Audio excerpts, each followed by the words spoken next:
hobby? Training.com.au is here to help. At training.com.au, you can answer a couple of simple questions and instantly find out what courses are available for you. It costs nothing, and it could change your life. The Eagle has landed. Find your future right now at training.com.au. Are you looking to raise money for your community club or charitable organisation?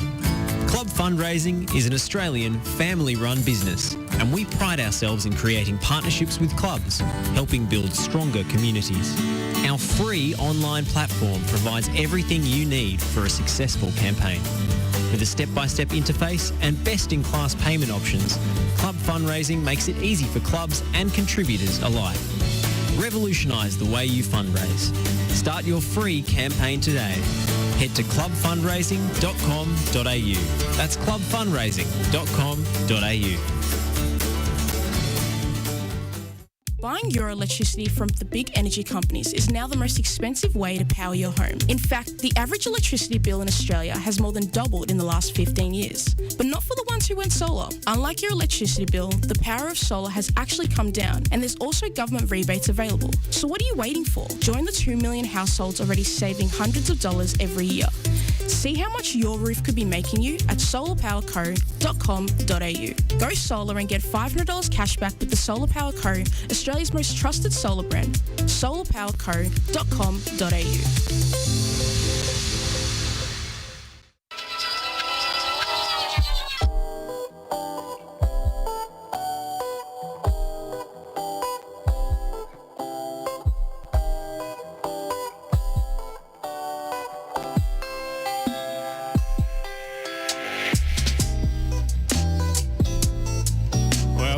We had a few City fans stressing overnight, stressing, fretting, after the club teased them with that major news announcement at 8 a.m. the next morning. We thought it was a comunicado oficial. Jamie Maclaren departs for insert cashed up Asian or European club here, but he signed an additional 2-year extension with the club to keep him in City Blue until 2024. Josh Parrish and Pecure Frimpong in the studio today. Welcome, Pecure, again. It's good to be back. Been a while since I've been here, so I'm good. Listeners have heard your voice, though, even though you haven't been in the studio. Here we go. That's right. It's fine. It was weird hearing my voice in an ad. That was strange, I'm not going to lie. The new star of FNR's commercial arm. At PFrimmy31 for all of your commercial voiceover Please, needs. go ahead. Follow me. I appreciate it. What do you make of this Jamie Maclaren extension? A City building a sort of Sydney FC-esque dynasty to dominate the A-League for years to come? You have to win a title for it to be a dynasty first. That would be nice, but I think so. It's a good confidence builder, especially heading into the grand final on the weekend. They've got Leckie in for next season, which we thought might push Maclaren out the door from a salary cap perspective, or we thought might be an insurance policy in case he left. But in fact, he said that was the trigger for him to sign, the ambition that the club showed. I believe that a little bit, but I also think there's a little bit of, I think there's some lies in that. I think he got some big offers, but they weren't the offers he wanted. So I think that City was a comfortable choice in the end, especially with Leckie going to be there next season. I think it suited him well. This is good for City. Is it good for J-Mac? Should he be pushing himself a little bit more? I don't think it's good for him. I think we see a lot of Australian players depart the A-League too early, but I think he might stay in the A-League a little bit too long and then might devalue himself. I mean, some people like being a big fish in a small pond, I suppose. Guaranteed first-team football. He can play for the national team without going abroad. But what I'm saying to you is, though, do you think he's going to have a better season next season than he did this season? I think it'd be tough to top what he just did. Exactly, because this City attack is so impressive that with Noon and Aboot, they clicked so well. If they don't click well with Leckie, are those same offers going to come next season for Maclaren? I think they probably will. I mean, everyone can use goals, right? Especially if he puts together some decent performances in a Socceroos jersey. But he's under contract for 3 years, so that means City control his destiny, and they won't let him go without a fight, without a big transfer fee. So I think he's just staying in the A-League. I think there's a pandemic. It's not really enticing prospect to travel overseas and play. I think it's a little bit concerning that our best A-League players aren't being tempted by going overseas and in fact are coming back. I think Lecky has come back too early. It's good for the A-League, but I'm not sure it's good for the national team when our golden generation, our most successful team, was based off European players testing themselves in the highest level. I think that's your spot. You've hit the nail on the head. That you need players expanding, going to Europe and getting better, because there's only so much. There's only a level they're going to reach in the A-League, and if they go abroad and they get better and they learn better, the national team will, succeed based off that. I don't know. He had a few good months at Hibs, I remember, but aside from that, it hasn't really clicked for him in the national team or indeed outside of the A-League kind of bubble for Jamie Maclaren. So maybe playing in the A-League, scoring 20 goals a season is the best way to guarantee his national team future. To be fair, he is amazing, and it's going to be great seeing him in the A-League for the next 3 seasons. So I'm happy as a spectator, but I think he could definitely have got somewhere that was bigger for him. No Craig Noon next year. He's off to MacArthur. Do you think that's a loss? I mean, it is a loss, obviously. It's a loss for MacArthur and Craig Noon. So, no, not for MacArthur, sorry, City and Craig Noon. I was thinking that's a bit harsh. MacArthur definitely need... I know that MacArthur made the finals, and I understand that, but I find MacArthur such a unexciting team to watch, so Noon will make them more exciting, and that's all I can hope for. Davila, Noon, De Silva...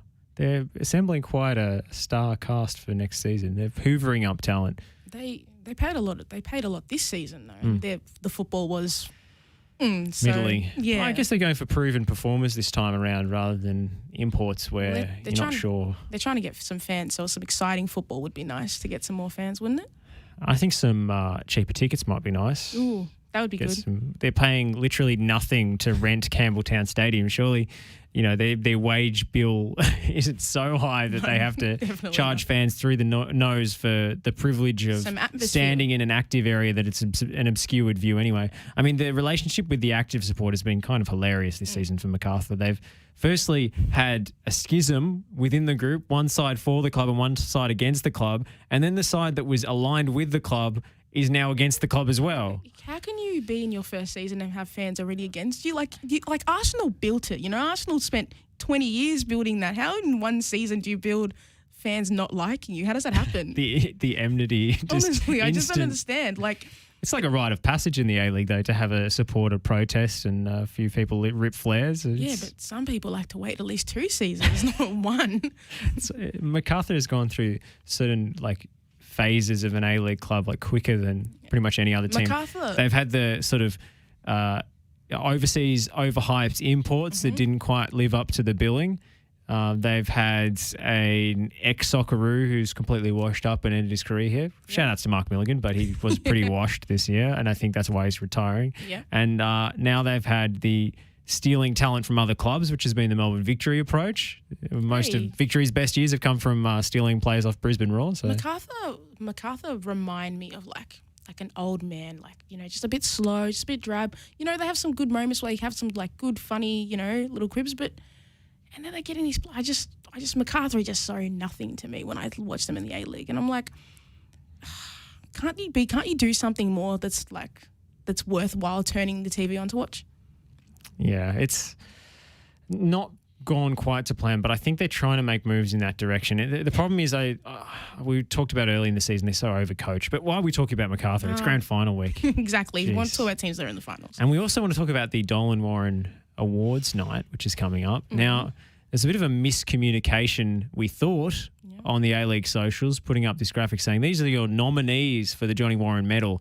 People won't have the A-League social media team just done this of their own accord. Is it 3 contenders? Are these the only 3 people in line to win it? But apparently, the top 3 in voting are Ulisses Davila, Alessandro Diamanti, and Milos Ninkovic. No Maclaren in sight.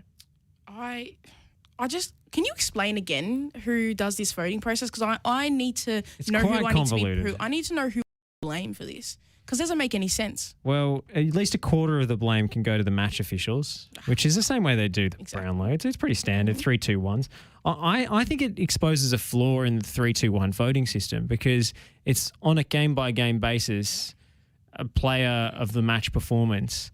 if you're in a good team with lots of good players who are all contributing, they actually take votes off each other. So being an outstanding player in a very middling team or a bad team, as Alessandro Diamanti was this season, gives you a better chance of garnering votes. But even in that, I think it's flawed because as spectacular as like he is as a player, I don't think he's had that great of a season. Like he's spent a large portion of the season injured, and then some of the other games he started on the bench. So I just don't understand how he's stacked that highly and, ended up, what is he? I don't know what the ranking is now, but how has he end up in the top 3? It doesn't make any sense to me.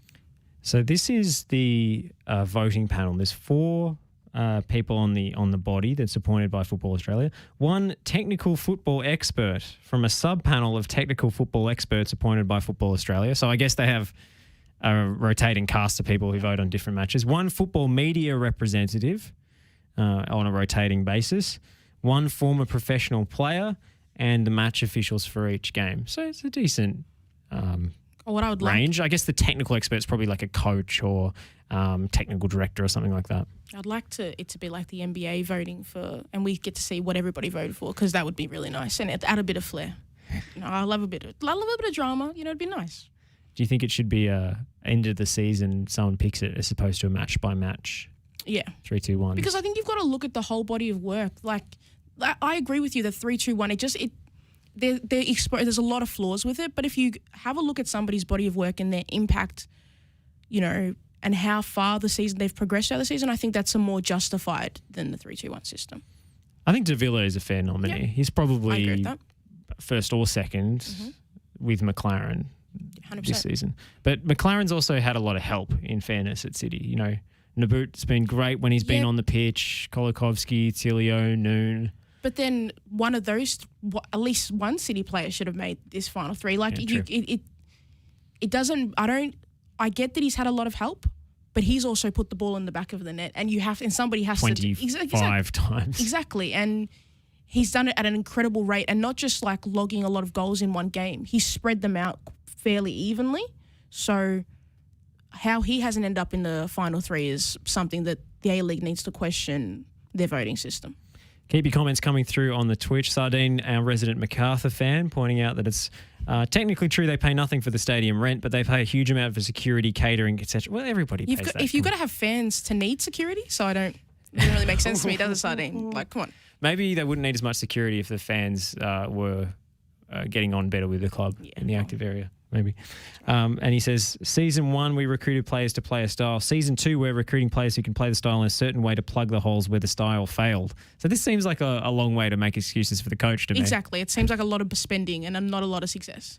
Well, I think they're wanting to stamp their authority. First club, new league, new club, new team, players who don't know each other, finishing 6th. If you probably take that at the start of the year. But you just don't like watching them. I honestly just don't like watching them. They're not bad. They're not.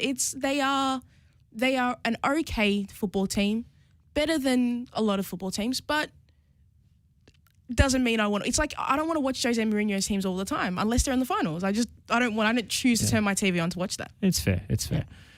So grand final coming up this Sunday. Yep. It's going to be 50% capacity, so 15,000 people allowed at Amy Park. No Sydney fans? No. Not if they're in the hotspots. Yeah. Sydney moved several players out of those spots in line for the midnight deadline so they could get across the border in time. Yep. Seems a little bit of a hurried production we're putting on here. I really think just waiting a week and getting the Socceroos back would be... And I think it would be Sydney versus Melbourne have been the best 2 teams the whole season, the most consistent teams, and we deserve a final that is worthy of that. And I think that the City team are quite depleted from their best team, and Sydney, like, this week hasn't been the greatest preparation. So I think we're going to be in for an entertaining final, but not the final we deserve as A-League fans. Yeah, I think it's going to be good, but as you say, without the star attractions, City will have to rely on Kolikovsky and Tilio, who may not be as good at this point in his career as the first choice players, but I think they're arguably more entertaining. Oh, definitely. They, just like any players who are young, they have moments of brilliance, and then sometimes I'm watching them, I'm going, wait, what have you done again? Why have you got to this position? But they are fun, and City have got good players from the bench who can step up, and that's all you can ask for from players on the bench. Well, have you got a tip for us? Grand final, Sydney FC, Melbourne City. I've been to a lot of City games this year, but I think that City can't play when the game is slowed down. I think that's what Sydney are going to do. So I think it's going to be a 2-1 victory to Sydney, but I really would like City to win. I'm going to say City are going to do it. Do you? Home turf, home fans. Sydney have not been as solid at the back this season as they have in the past. Ninkovic's performance is crucial, and he didn't play in the semi-final, so maybe they were resting him for this game. He sets the tempo for them, even if he's not contributing goals and assists necessarily. The interesting thing is, do they start Baumgarten after he starred in their semi-final? And do you drop Barbarouses maybe? Because he's been misfiring this season. He hasn't hit the target. He hasn't really justified the exorbitant salary that we keep being reminded. He is the greatest sidekick the A-League has ever seen. Fantastic. He's a Robin. Honestly, he's phenomenal. This season hasn't been great, but his A-League career, if I was him, I'd be, you know what? I'm a second. I don't need to be the best. I pop up when I want to pop up, and I get paid a lot of money. I don't see anything wrong with that at all. But do they start him is the question. No. No? No. Don't need his pace to stretch the defence with old men Adam Lafondra and Bobo up front? With 15 minutes left, they're down. It's like 0-0. Then bring him on. He'll be, experienced player, and he might be the hero. I reckon they do start him. They leave Bobo on the bench as the impact sub. That's big. That's a big call.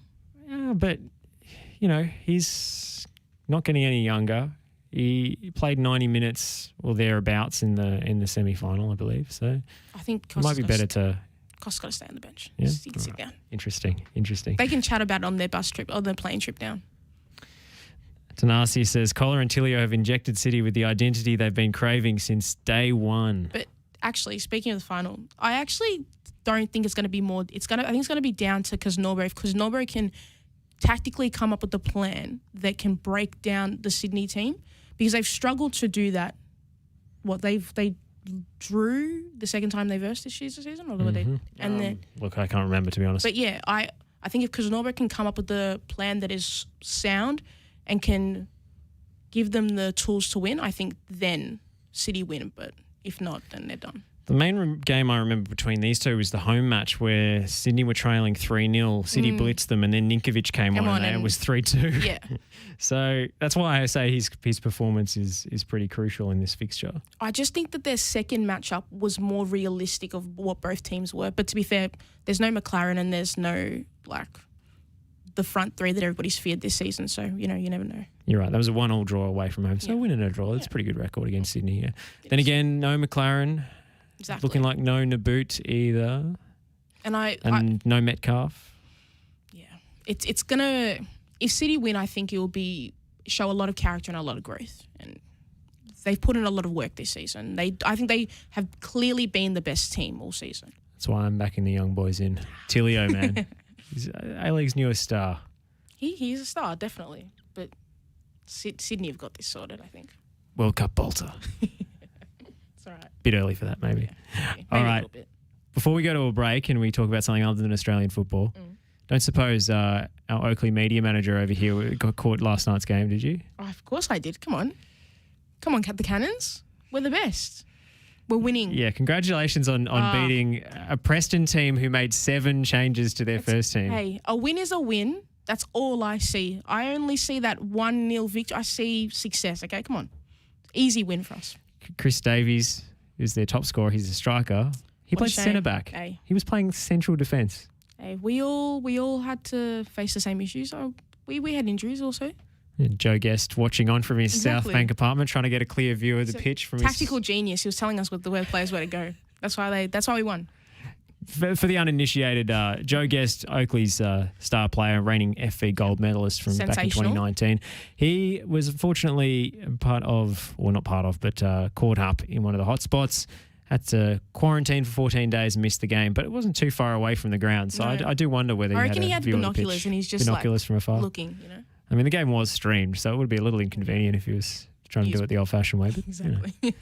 And Preston, I think a lot of people were asking me, like, why on earth they rotated all these players. They didn't take the game seriously. I'm actually a little bit curious about that myself. Yeah. I think first and foremost, the league's the priority. Yeah. Where are they at the moment? They're in MPL 3. They're top of the table. And they probably have a chance to extend their lead at the moment because all the top sides below them are playing each other, Doveton, all the A-League youth teams. But they want to do this before A-League youth teams start dropping down their players involved with the senior team again. So it's the perfect time for them to try and press home the advantage and really basically bank promotion. They want to be involved in the national second division, but nobody takes them. Well, people do take them seriously, actually, because they're getting 3,000, 4,000 people to games when they're allowed to have crowds. They're a big club, but nobody can deny that. Biggest club in Victoria, man. Hey, the Cannons. Go Cannons.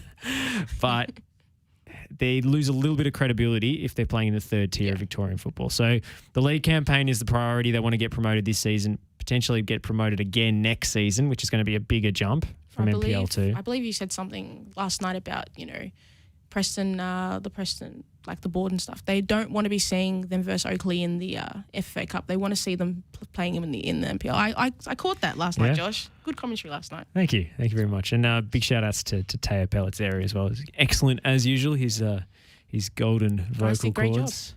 But it was a pretty spirited display from a rotated side. Just imagine if they played the first team, Oakley be in trouble. Watch out. Oh, come on. Cannons all the way. We would have, even if they played their first team, would have bet 3-0. We were being generous. Yet another gear, you reckon? Absolutely. Elevation. We better.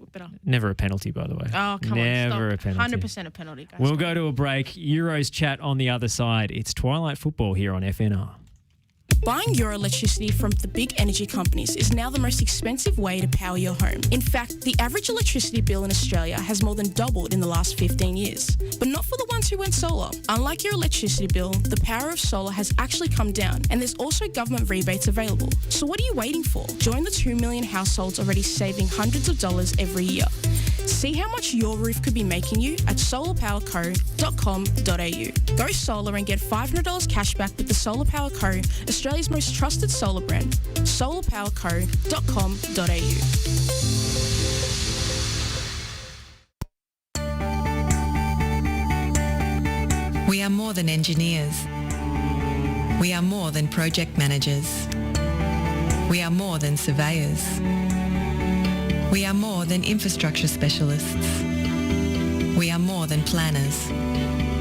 So, who are we? We are problem solvers, providing the highest quality service and results. We are a team of skilled professionals, focused on customer needs and outcomes. We are 23 years of industry experience, adhering to the highest safety standards. We are Melbourne, and we are right across Victoria. We are the Lanco Group, your business partner for engineering solutions. Lanco Group. We are more than you realise, and we are ready to partner with you.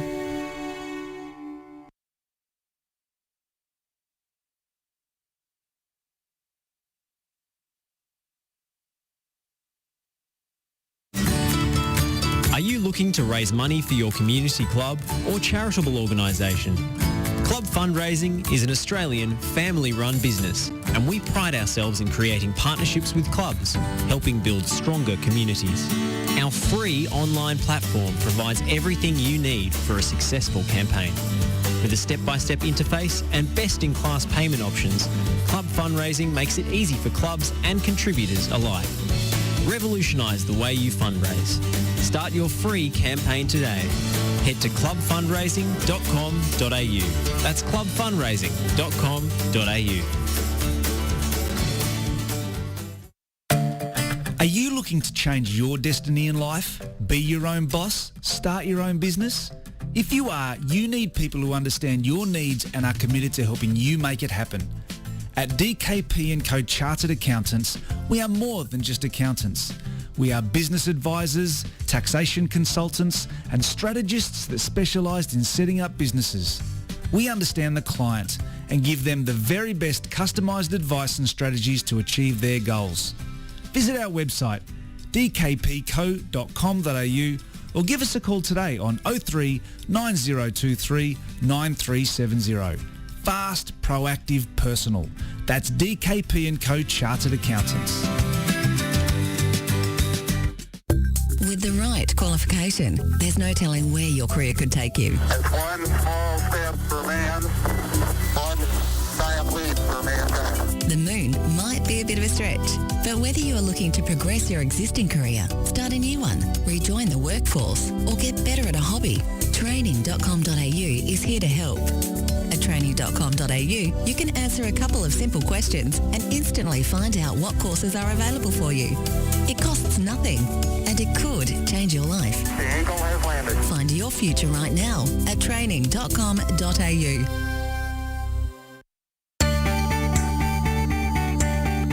We are more than engineers.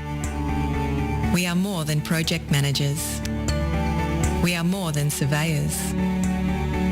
We are more than infrastructure specialists. We are more than planners. So, who are we?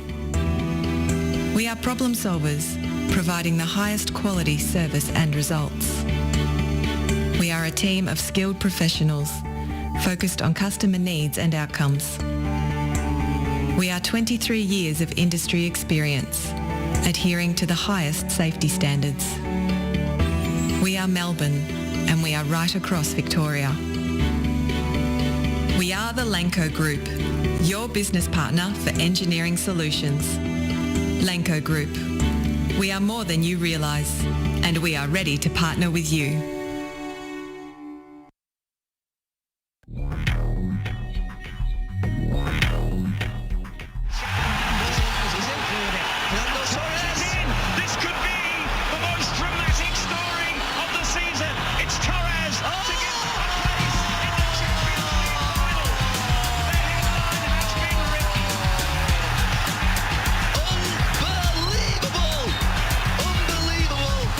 You're listening to FNR, Football Nation Radio.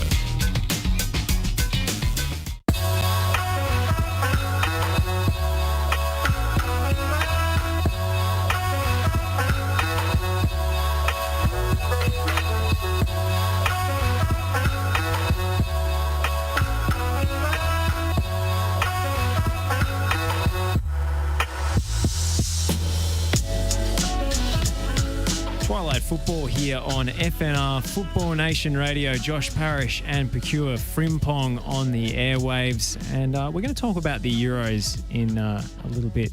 But before we do that, Procure, we're going to do something we haven't done in a while and go into a bit of Club Corner. Ooh. Because we love going local. We talk a lot of NPL on this show. Sometimes we don't go far enough down the pyramid to talk about where the football is really happening, which is the grassroots level, the clubs that keep this sport going, the enthusiasm for football starts at the grassroots, the participation numbers, that's where the game is, and that's where we would be lost without it. So we've got Dana Durkic, the president of the Fitzroy City Soccer Club, on the line, a club which is flourishing despite the challenges of the pandemic and has a proud history as well. Welcome, Dana. Thank you. Tell us a little bit about the history of the club and where Fitzroy City have come from. Sure. Our club is in its 58th year of existence. So we were established back in 1963 by migrants that came out from Serbia, and they scraped together a small sum of money of $3,000 to get themselves actually registered with the federation and become an actual team rather than playing just amongst themselves in local parkland and so forth. So they registered a team known as Carlton United, and they used to sort of play out at Royal Park, and from Royal Park they sort of played around the inner cities of, Como Park, around South Yarra, Paran, that type of thing. And then in the early 80s they moved out to Ringwood, and they played out at Ringwood Quarry Reserve for a number of years, and moved to Fitzroy, which was at I think it was called Brunswick Oval, Brunswick Street, and spent a number of seasons there, and then Fairfield Park. And back in 2019, an opportunity presented itself, and we as a club were sort of bursting at the seams, and we had I think pre-COVID, the year before pre-COVID, I think it was something like 230 registered players, and Fairfield Park was just getting a little bit tight for us, and an opportunity presented itself to express an interest at Kevin Bartlett Reserve, and we spent probably about an 18-month period doing what we had to do to better ourselves and get ourselves over at Kevin Bartlett Reserve, and now we're based in Burnley/Richmond. Yeah, Kevin Bartlett Reserve has had a few different clubs play at it in the past few years. What's the state of the facilities and so forth like there now? It's top-notch facilities. You're basically playing on a premium prestige ground, and we've got facilities that cater pretty much for hundreds of crowds.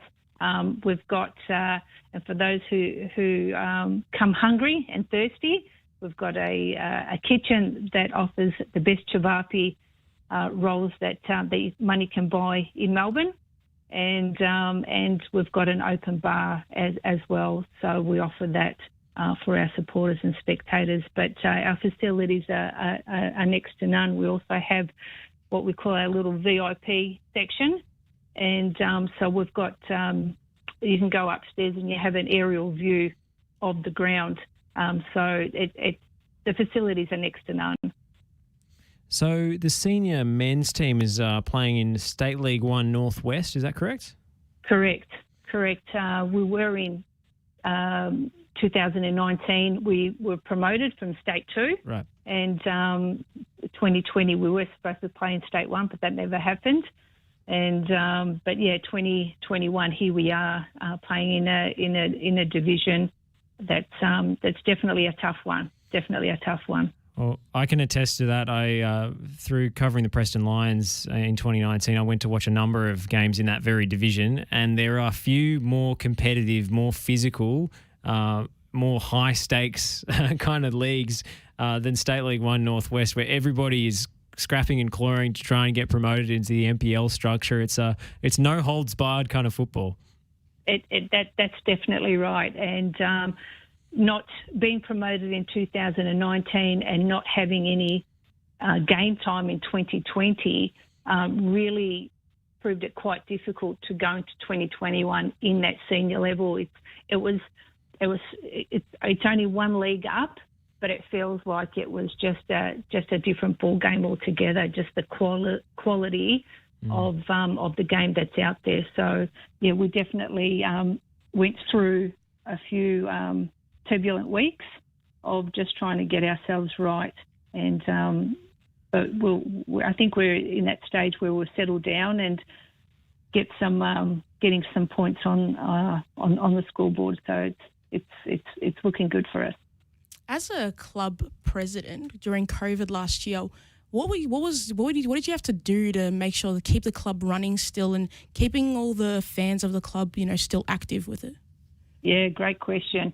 One of the things that we didn't really have up to scratch was our social media. So in 2020, we engaged a social media person. So shout out to Vanessa, who operates a business called Art Junk Media. And she really lifted our social media status into the 21st century. And so we spent a lot of time doing a lot of social media, so trying to interact with our supporters, giving our social media a facelift, interacting with our supporters, quizzes, highlights. Did you know this happened on such and such a day? Asking for our supporters, and especially the little kids, to send in like videos and tips and tricks and things like that. So they're the sort of things that we try to engage in while we're in COVID. Additionally, another big thing that was quite successful, and again trying to engage with our supporters and our member base, was merchandising.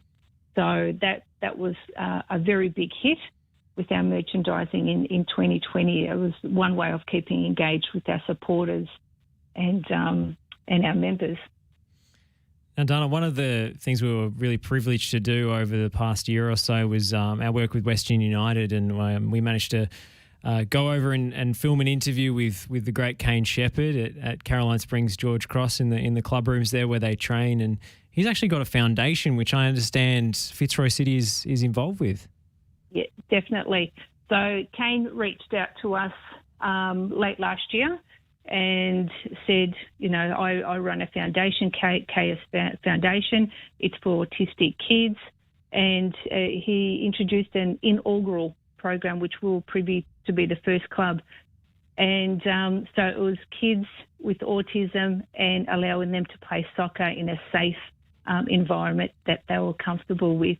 And I'm a mother of two boys, and my kids have been involved in soccer since they were 7 and 8 years old, and they're well and truly in their adulthood now. But watching those kids, and I think we had something like a 6 or 8 week program towards the end of 2020, and it was easily one of the highlights of my soccer life to watch these kids firstly arrive on day one and where they were 8 weeks later, in how much they enjoyed the program and the smiles on their faces, and it was just one of the best things to be involved in. And we still have the program running. It's not on Saturday mornings anymore. We're running it on Thursday afternoons at Kevin Bartlett Reserve, and it's something that we're very, very proud of and would love to grow and get the awareness out there. And the kids don't have to be of any skill level or any sports-based background. It's just come along, enjoy, and have fun. Is that something that you think that separates your club from other clubs with how inclusive you are and how inclusive you've become? Yeah, I believe so. It's definitely something that I've never been aware of as, again, just referring back to, as a soccer parent, and definitely as a president or a committee member of any sporting organisation that I've been involved with.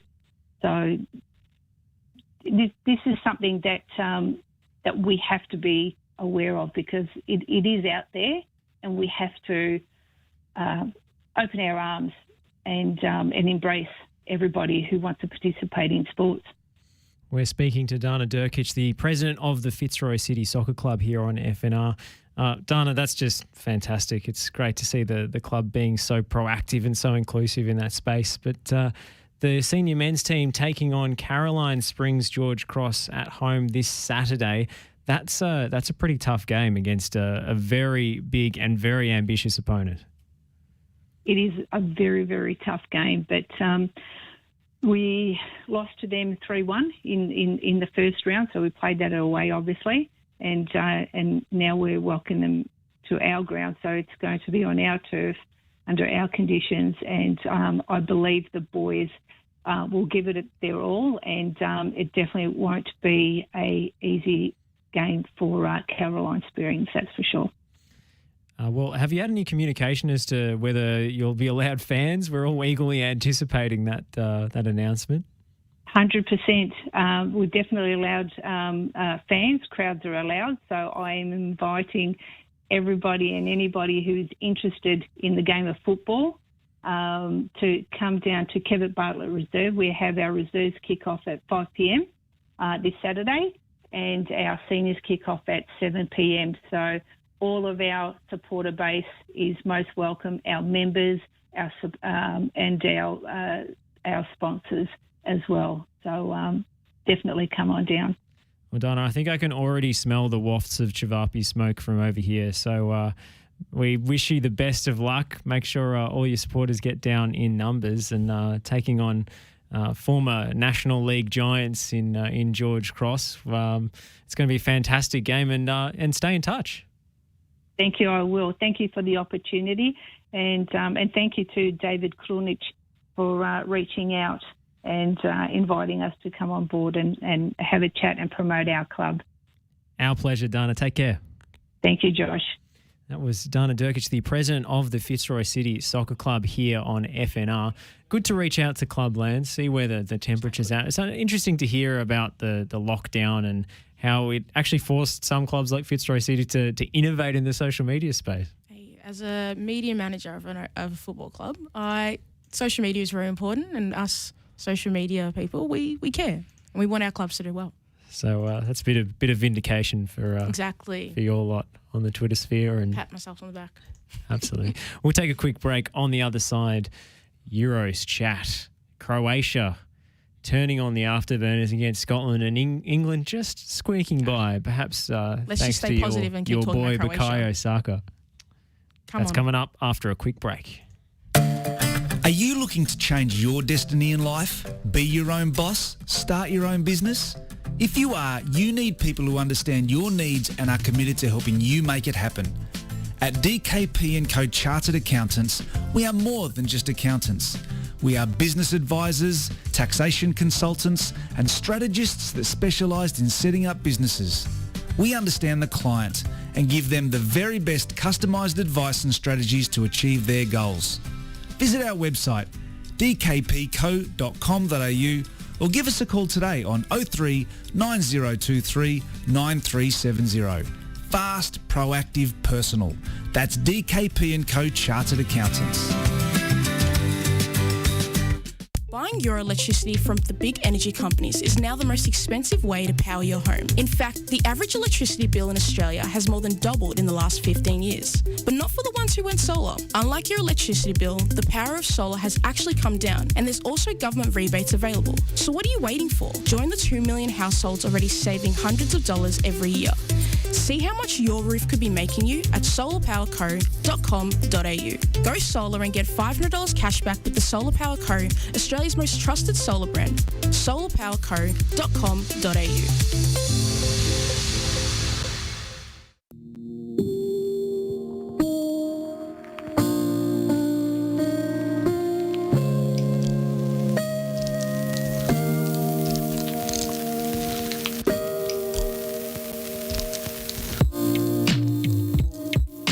Josh? I like that. I think it's DJ Ed actually stealing his playlist. I'm always surprised. I always put something on from the Ed Gooden back from breaks playlist. Different. It's different, but it's bit nice. Of a chill vibe. Yeah, it was good. I like it. Yeah, it's the kind of soothing feeling that I felt watching England in the second half and slowly drifting off to sleep. In the second half? Yeah, goodness me. What near the end of the first half. 0.00 XG for England in that half. You do love your XG stat. I do, but you know. It's a good stat. Arguably not very useful over a small sample size, but we won't talk it's about it. It's all right. Actually, no, I wasn't falling asleep because I was second screening that game. TV was on Croatia, Scotland. Literally for me. the same. I had my phone there and I was like, I'm going to watch the Croatia game. And then the England game, if it wasn't for Bukayo Saka, I would have turned that game off way earlier. Just love your Arsenal, don't you? You can't get enough. Because I just feel this is, as an Arsenal fan, this is the moment I've been wanting other fans to see, that this kid is better than Mason Greenwood. He's better than Phil Foden, okay? Bukayo Saka is the future of England right there. I will say this, he can defend better than any of those guys.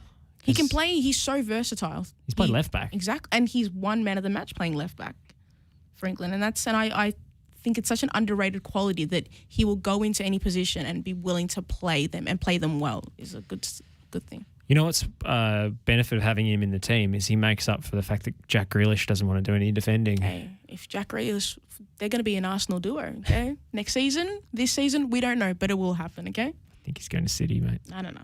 He's an Arsenal kid, okay? I'm telling you. I think he's a Villa boy, isn't he? He's a villain. It's all right. Bukayo Saka is getting him onto the Arsenal team. I'm telling you, they're like best friends on Instagram every time I look. Jack Grealish is so beloved by England fans, particularly match-going England fans. I think it's because he doesn't play for one of the big six clubs. Yeah. And a lot of the match-going England fans don't support the big teams. They all go for like Grimsby and stuff. And he just seems like a nice guy who doesn't seem above it all. And his rise has been like a nice gradual rise, and it's not blatant in your face. Yeah, and he also, I think, embodies, they see themselves in him. like the ultra professional, clean cut kind of private schoolboy image of Mason Mount doesn't really resonate. I mean, nice guy and everything, but doesn't really resonate with the kind of working class English football public. He's a hard worker on the field as well. Like, not like defensively, but he'll do those little runs in between, and he'll make those passes, and he'll do the extra little bit going forward, and that's a pretty. He's a charismatic player to watch. Like, you get excited, you sit up a little bit when he's on the ball. Exactly.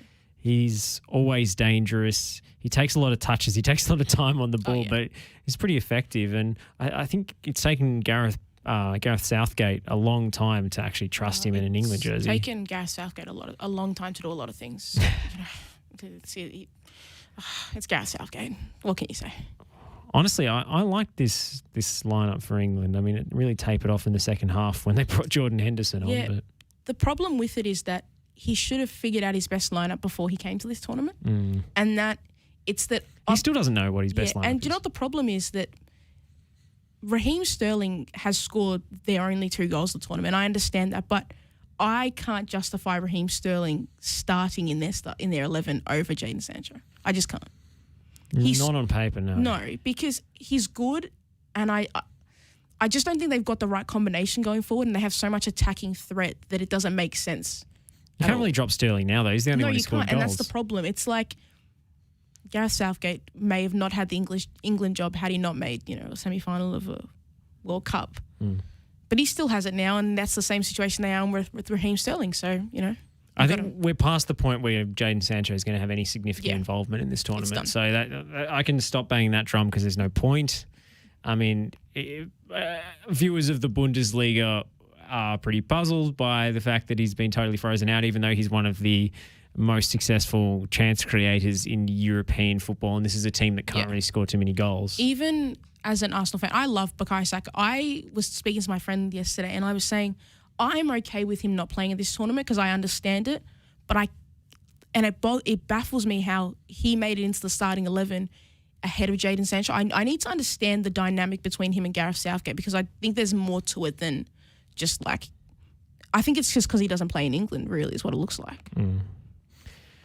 Yeah, well, that's been a problem for a lot of players. I mean, Kieran Trippier is not getting the starts or the respect. I mean, he should be starting at right back ahead of Walker. They just won La Liga, so it doesn't make any sense. And he's a set-piece specialist as well. I mean, why are you playing him at left back? Why? There's a lot of competition for places at right back. I understand that. But Kieran Trippier, for me, offers so much in terms of both offensive, defensive, club form, set pieces. He's got everything. There's just a lot of simple questions that keep getting asked towards the England team that don't make sense. Like, if I'm asking, some massive tactical questions, that's okay.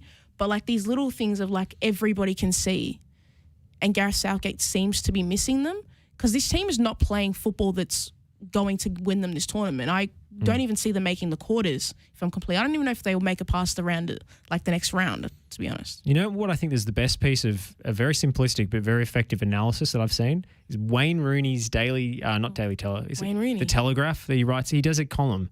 And I don't know if someone's ghostwriting it for him. I think they might be.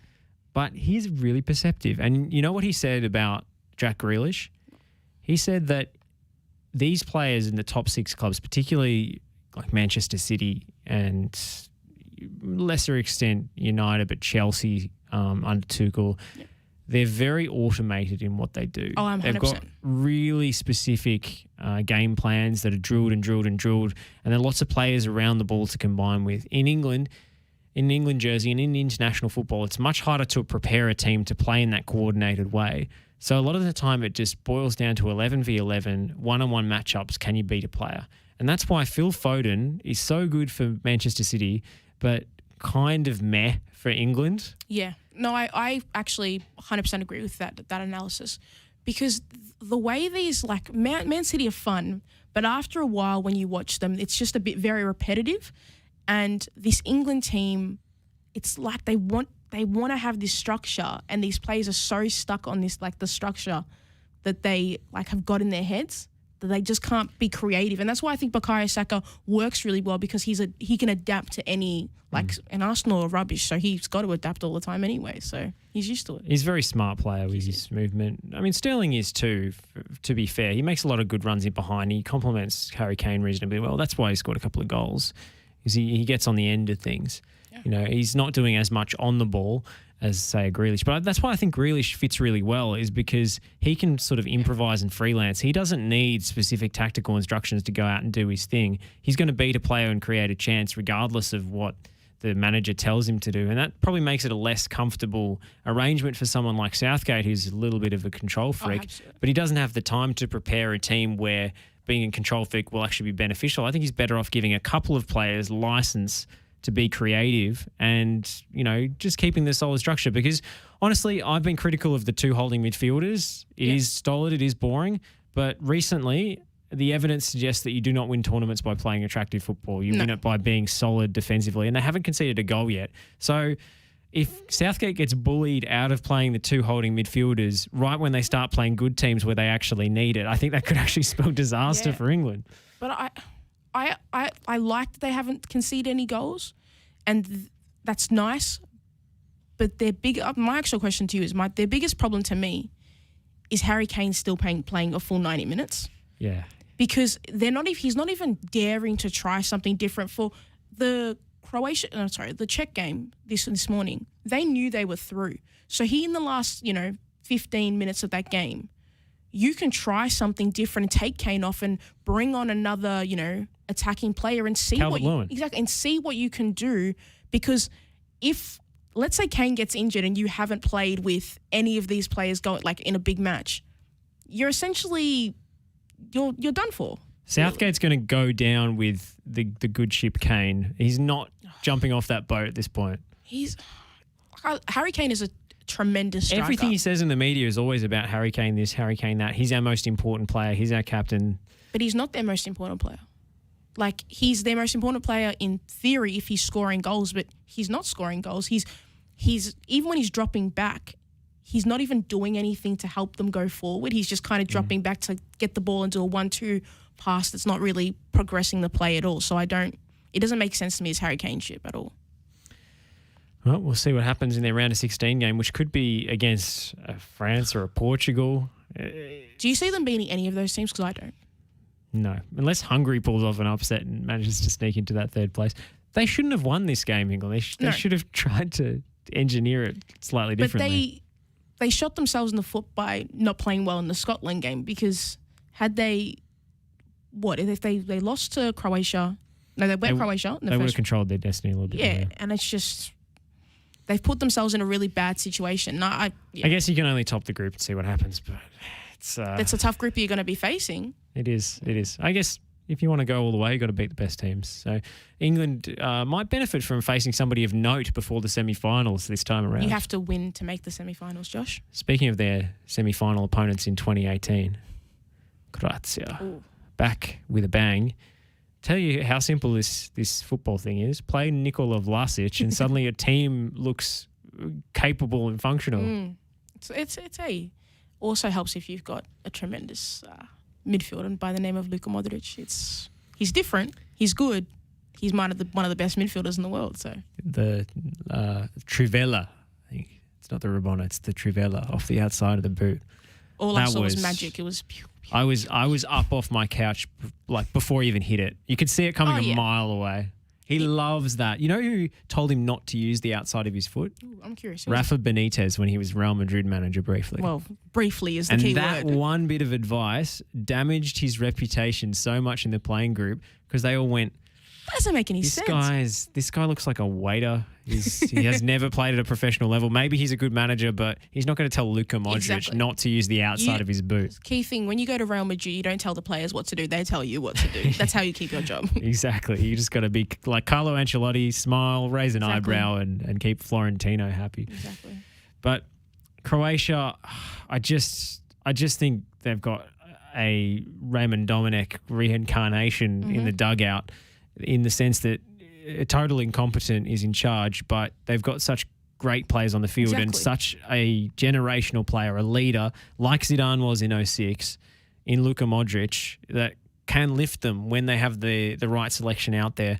And the problem for them, and as it was detailed very specifically and in great detail and really well written article on Opta Sport by our good friend Ante Jukic, who's been thinking all too much about Croatian football over the last few years. And he pointed out the loss of Ivan Rakitic wasn't just solely felt because of his quality and his attributes, but also his positioning. The way he would, in that midfield three of Brozovic and Modric at the World Cup, he would position himself very high up the field, very aggressive, the most advanced of the three.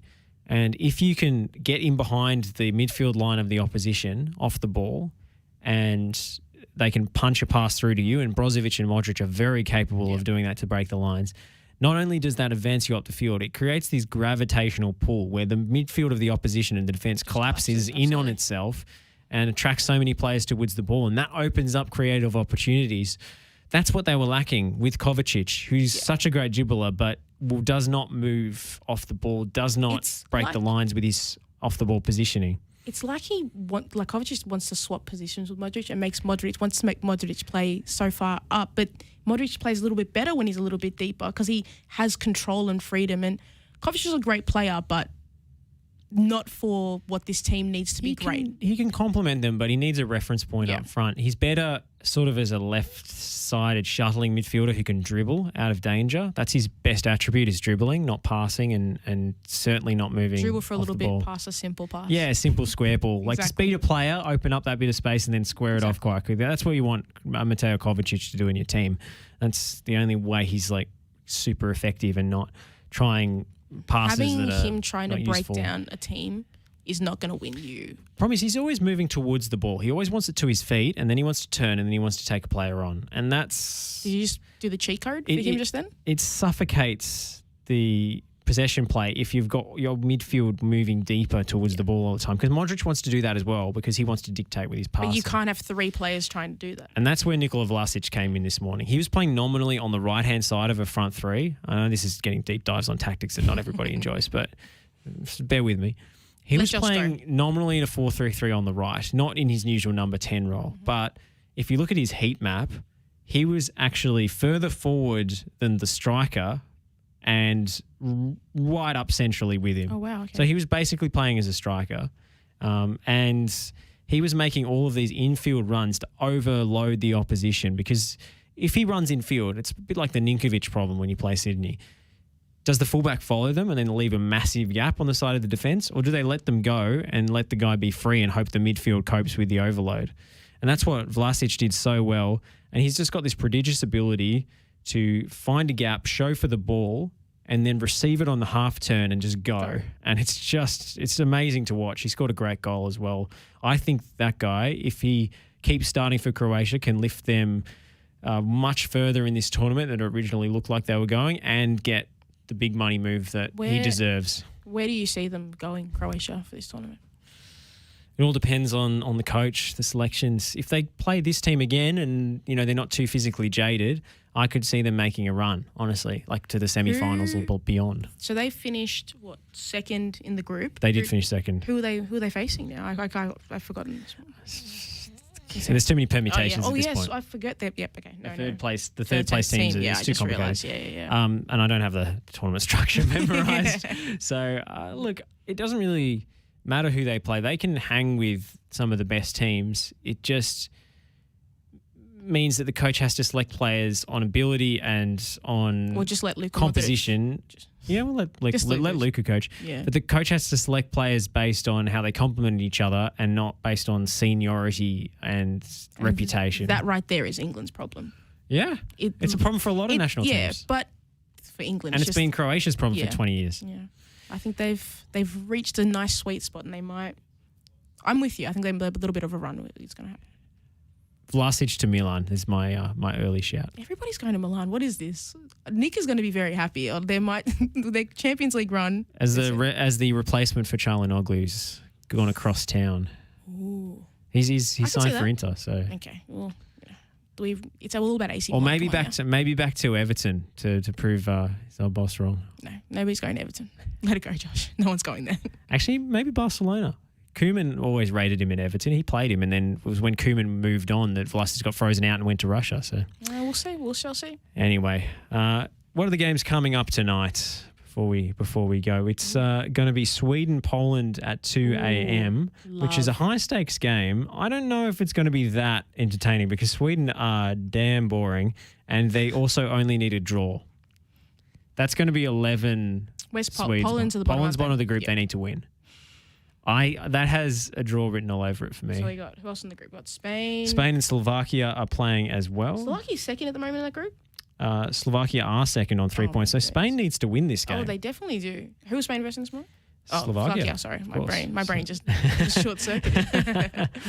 Slovakia, look, we'll put 11 men behind the ball, and it just is a matter of whether Spain can put the ball in the net. I think they can. I think they'll go through. I think the hysteria about Spain underperforming is a little bit overblown. Yeah. But then again, Morata could miss 3 sitters again. So I've for so long I wanted him to do well. Like I really, because like you could see it, but I just don't think it's going to break for him where he's going to be this magical striker. I think it's over, that little parade. And then it is France, Portugal, and Germany, Hungary at 5 a.m. Now that's what I'm watching. That's all I'm about. France, Portugal could be a bit of a negative. It's going to be reckless, is what's going to be. I think France might rotate. They've gone. They're going to make it through. There's talk that they're going to go with a 4-2-3-1 and play Jules Koundé, a centre back, at right back. It's going to be full Deschamps. Okay. Anti-football. This is. I think it could be disappointing, and I think Germany-Hungary could be the sleeper, really good game. Why, you think Hungary going to beat Germany? No, I think Germany will win, but I think Hungary are going to come at them. So it's going to look like a contest for a while. Okay. And plus there's all the off-field tension with the whole Neuer armband and the Hungarian ultras and not lighting up Allianz Arena. So that's a whole other ridiculous, intriguing subplot. But we really don't have time to get into it because we are over time here on Twilight Football. Bakua, thank you for your company. It's been a delight. It's been fun, Josh. I liked it. We will catch you next time. Make sure you stay tuned for tomorrow for the state of our football nation because George Danekian and I will be talking to a Sydney FC player who will remain unnamed. But is that what they call a tease, Josh? Yeah, I'll give you a little clue. He likes a sausage roll or two.